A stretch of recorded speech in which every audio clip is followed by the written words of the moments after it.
নমস্কার বন্ধুরা, চলে এলাম আজকে আবার একটা নতুন রেসিপি নিয়ে। আজকে যেহেতু তালের সিজন চলছে, তাই জন্য একটা তাল দিয়ে একটা মজাদার রেসিপি বানাবো। তাই জন্য দেখো, আমি কিন্তু তালটাকে ভালো করে ছাল ছাড়িয়ে নিচ্ছি। যদি পাকা তাল হয় কিন্তু খুব সহজে তালটা কিন্তু ছানা হয়ে যাবে। দেখো, আমি এভাবে কিন্তু তালটাকে ছাড়িয়ে নিচ্ছি।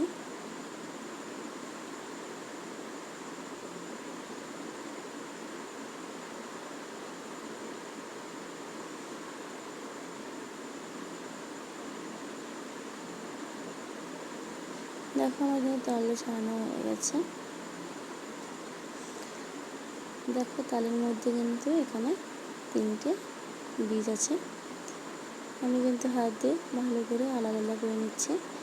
এবার একটু জল দিয়ে, সামান্য জল দিয়ে ভালো করে আমি কিন্তু এটাকে চটকে নেব। কারণ এটা যদি না চটকানো হয় কিন্তু মাড় বাড়াবে না, তাই জন্য ভালো করে এটাকে কিন্তু জল দিয়ে একটু হাতের সাহায্যে চটকে নিতে হবে।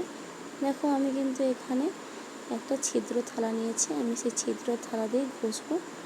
এখানে যে ছিদ্র থালা দিয়ে যদি ঘষা যায় আর কিন্তু তোমাদের ছেঁকতে হবে না, একেবারে সুন্দর মাড় বেরিয়ে যাবে।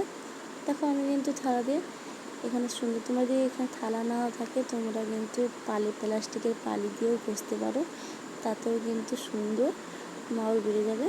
দেখো, আমার কিন্তু মাড় বেড়ে গেছে, তোমরা দেখতেই পাচ্ছ কি সুন্দর মাড়টা বেড়েছে।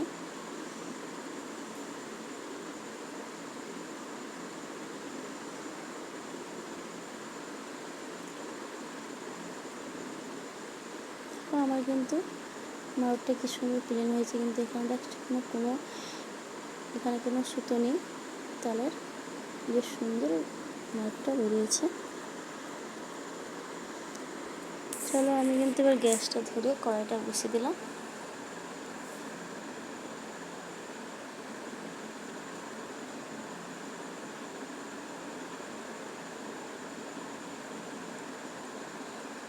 আমার কড়াইটা গরম হয়ে গেছে। আমি এখানে 1 বাটি ময়দা নিয়ে নিলাম।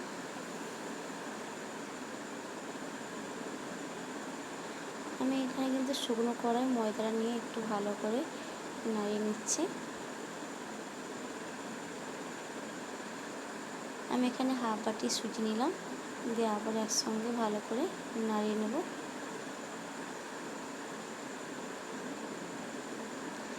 যদি এটা যদি ভাজা হয়, ময়দা আর সুজির যে একটা কাঁচা গন্ধ করে, ওটা আর করবে না। তাই জন্য ভেজে নিলে তার স্বাদটাও শুধু অন্যরকম হয়। তাই জন্য আমি কিন্তু ভালোভাবে একটু ভেজে নিচ্ছি।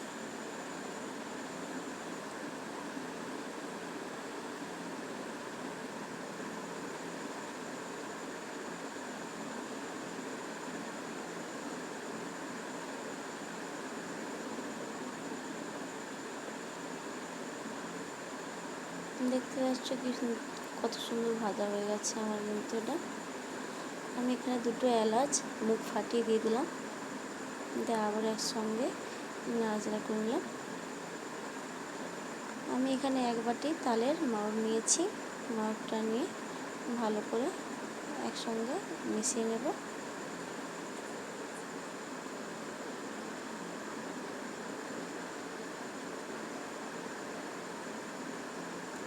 এখানে কিন্তু যখন করবে গ্যাসের ফ্লেমটা কমিয়ে দেবে, লো করে এটা করতে হবে, নাহলে লেগে যেতে পারে। আমি এখানে পরিমাণ মতো লবণ,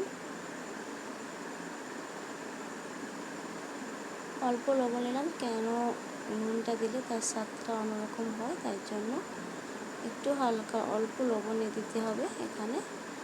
আমি এখানে আখের গুড় নিয়েছি কিছুটা। তোমরা যে যেমন মিষ্টি খেতে চাও সেভাবে মিষ্টি দিতে পারো। এখানে তোমরা গুড়ের বদলে তোমরা চিনি দিতেও পারো। আমি এখানে আখের গুড়টা ব্যবহার করলাম।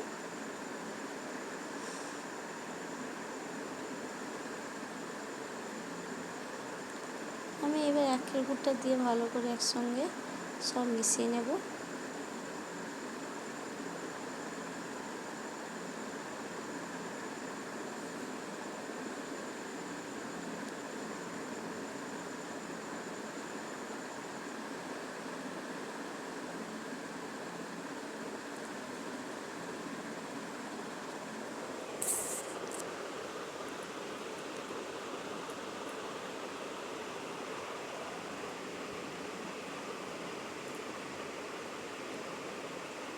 আমি এখানে কিছুটা নারকেল কোড়া নিয়ে নিয়েছি।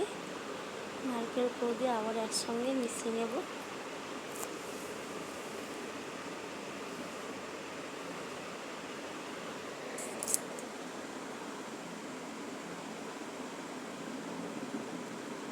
এটা কিন্তু গ্যাসের ফ্লেমটা কমিয়ে তোমাদের কিন্তু ভালো করে এটা একসঙ্গে মিশিয়ে নিতে হবে।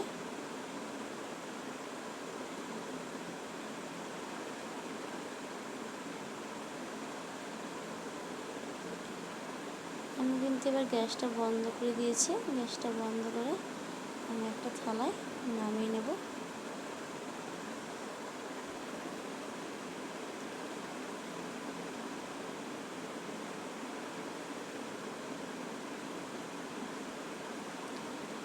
এটা কিন্তু খুব গরম, তাই জন্য কিছুক্ষণের জন্য ঠান্ডা করতে রেখে দিয়েছিলাম।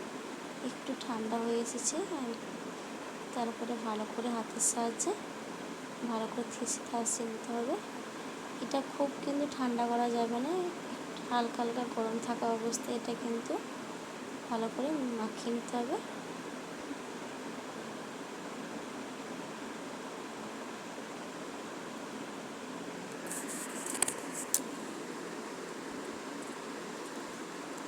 দেখো আমি কিন্তু মাখানো হয়ে যাচ্ছে, কত সুন্দর লাগছে না। আমি এবার ছোট ছোট করে গোল করে নেব।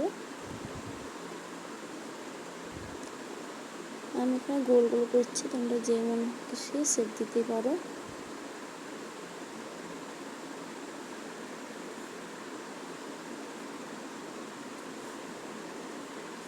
এইভাবে কিন্তু সব ছোট ছোট করে গোল করে নিতে হবে।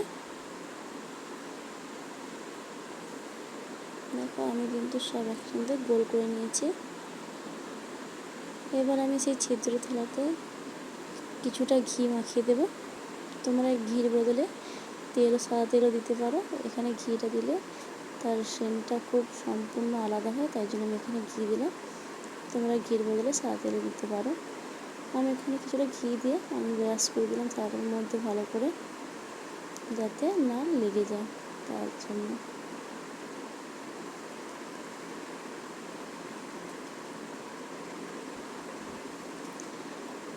আমি এখানে কিন্তু কড়াই আগে থেকে জল গরম করতে বসিয়ে রেখেছিলাম। আমি এবার থালাটা দিয়ে সব বড়াগুলো থালার মধ্যে দিয়ে দেবো।